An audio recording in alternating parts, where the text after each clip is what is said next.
You know what I like? Pokemon. Bold opinions only on this channel. Now, in all seriousness, the concept of Pokemon is something I have a lot of love for. Building and forming bonds with a team completely unique to you, taking down an evil organization, all while conquering gym after gym until you eventually become the champion. It's so simple, yet so fun. There's a reason it's the highest grossing media franchise, being worth $92 billion, Jesus Christ. But you know what else I love? 3D video games. For real, this has got to be the best genre when it comes to making a video game. Seeing all the expansive worlds begging to be explored and watching everything from the characters to the environments just pop from the screen. When it's done to near perfection, it's such a trip to just sit back and take everything in. So you have the most successful media franchise in the world, and one of the most revolutionary ideas in gaming. Obviously, they've crossed paths, right?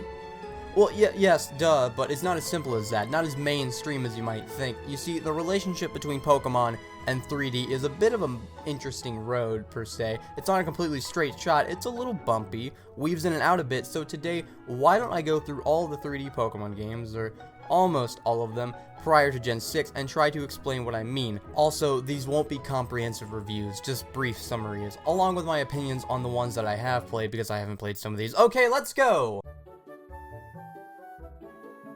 The year is 1996, and Nintendo just released this brand new spanking slab of plastic to the masses. From now on, 3D was the norm, and every series was getting a chance to shine. Mario, Zelda, F-Zero, but there was one key player missing.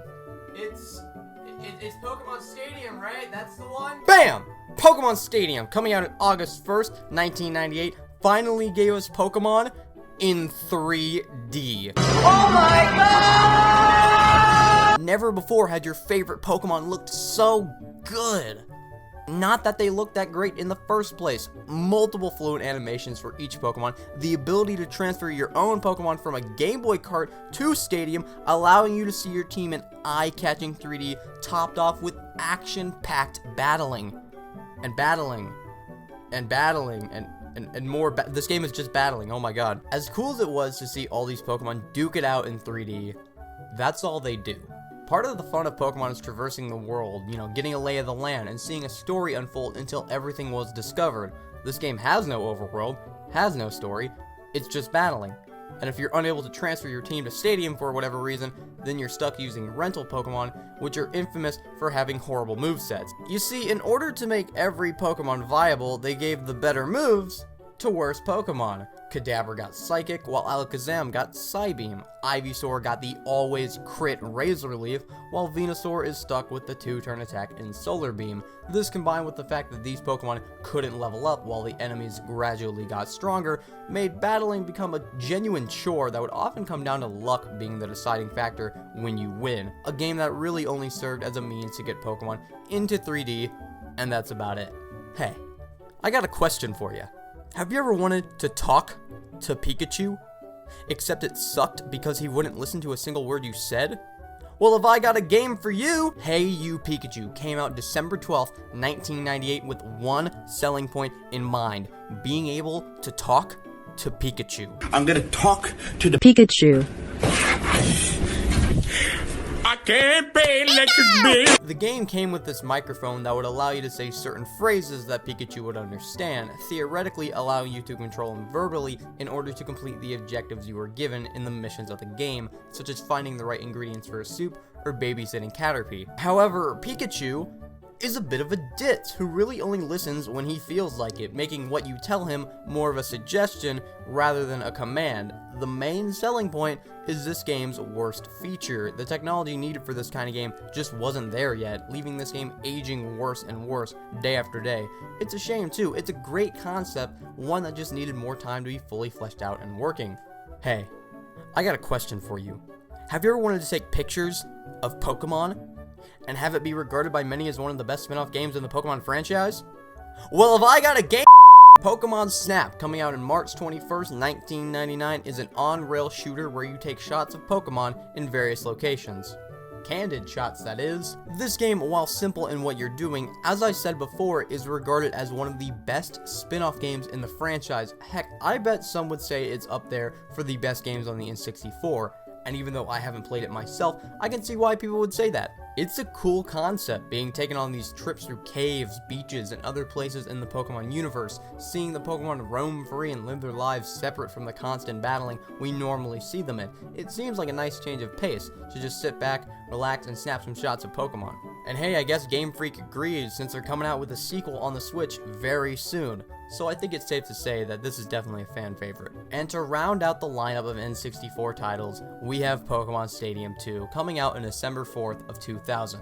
Just like the first Stadium game, it's just battling, with many of the same issues present here as well, except now there's all the Johto Pokemon, so you can finally see what Dunsparce looks like in 3D, I guess, if that's what you wanted. Alright, moving on. Now those games were all fine and dandy, but without a doubt, it wasn't what fans most likely wanted, and what they wanted was a console game that played like a mainline title. Stadium had battles, but only battles. Hey, Pikachu had a story and the ability to walk around in a 3D environment, but was hindered by the hardware it was on, along with a gimmick to go with it, and Snap was just doing its own thing. If you were to ask a majority of the Pokemon fanbase what they wanted to see on the N64, I bet good money they'd want something more along the lines of the Game Boy games. But little do they know, they would only have to wait one more console to get their wish. Pokemon Colosseum, coming out November 21st, 2003, was exactly what the doctor ordered when it came to console Pokemon games. This one played like a mainline title with multiple differences, but the gameplay is just like the Game Boy games, running through various locations of the Ore region in a quest to stop the evil Cypher organization and their quest to turn every Pokemon into corrupt, powerful Shadow Pokemon, showing off how well Pokemon can work in a more mature story. Double battles taking the forefront, making for a more difficult playthrough, prioritizing strategy on top of just being a competent level. This was the console game Pokemon fans wanted. If there was a console game that Pokemon fans could get really excited for, it would be this one. And it's one of the worst Pokemon games I've ever played. Yeah, this game just sucks hardcore dong, like to the point it's just downright insulting to play. If you've been watching me for a while, you'll know I made a video already addressing the issues I have with the game, so I won't dwell too long on it here, but it's all because of one thing. You can only catch 48 Pokemon. 48! There were over 300 when this game came out, and they limit you to only catching Shadow Pokemon, of which there are 48 in the entire game, including the post-game, including worthless picks like Ledian and Plusle, including legendaries that you might be discouraged for using for fear of using them as a crutch. This game is garbage. The game only having double battles seems cool on paper until you realize that every single battle will drag on twice as long as usual. When going through the game normally without hacking in your own Pokemon, which is what I did so I didn't have to follow the stupid limitations the game puts on you after getting annoyed with it for my first 3 playthroughs, Pokemon Colosseum is busted and an absolute train wreck. There is but one saving grace to this mess of a game, and that's Miror B. His design is dope, his music is awesome, and the first fight against him is super fun. Other than that, it is legitimately one of the worst Pokemon games out there. And I don't want to hear any debate about it either. So, you're probably thinking that I'm also not a fan of Colosseum's sequel, Pokemon XD Gale of Darkness, which came out August 4th, 2005. And I actually haven't played it, so I can't say, but the simple fact that there are double the amount of Pokemon to catch in it makes me believe I would enjoy it much more. Aside from that, it's pretty much the same as before structure-wise. You're in the same region, taking down the same evil organization, tasked with the same goal of catching every Shadow Pokemon in the game, a fact I neglected to mention previously. This game was basically the Black and White 2 before Black and White 2, in the sense that it's basically the same game with a different character, so if you didn't like the first one, you probably won't like this one. Also, I'm not talking about Pokemon Channel, that's a glorified DVD. Man, the GameCube had it rough when it came to Pokemon games. Well, let's see if the Wii did any better.